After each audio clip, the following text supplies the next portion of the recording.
দাঁত ফসকে বেরিয়ে গেলেন সাবেক আইজিপি বেনজির আহমেদ। দুবাইয়ের আদালত থেকে জামিনে মুক্তি পেয়েছেন তিনি। গত 27 জুলাই তার জামিন মঞ্জুর হয় এবং 30 জুলাই আইনি প্রক্রিয়া শেষে তিনি কারামুক্ত হন। ইন্টারপোলের সহায়তায় আটকের পর তাকে দেশে ফেরানোর যে উদ্যোগ নিয়েছিল সরকার, স্বরাষ্ট্রমন্ত্রীর সেই আশ্বাসের পর এই জামিনে শুরু হয়েছে নানা আলোচনা।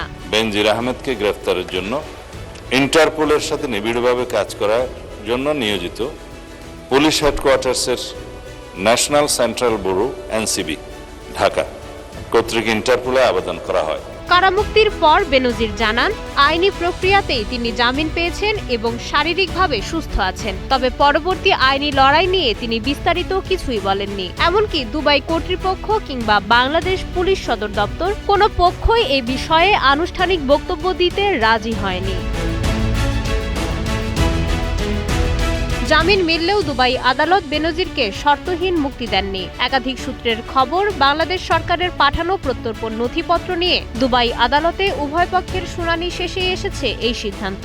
শর্ত অনুযায়ী তার পাসপোর্ট আদালতের হেফাজতে জমা রাখা হয়েছে এবং অনুমতি ছাড়া দেশ ত্যাগে নিষেধাজ্ঞা দেওয়া হয়েছে। তাই এই জামিন মানেই মামলা থেকে অব্যাহতি নয়।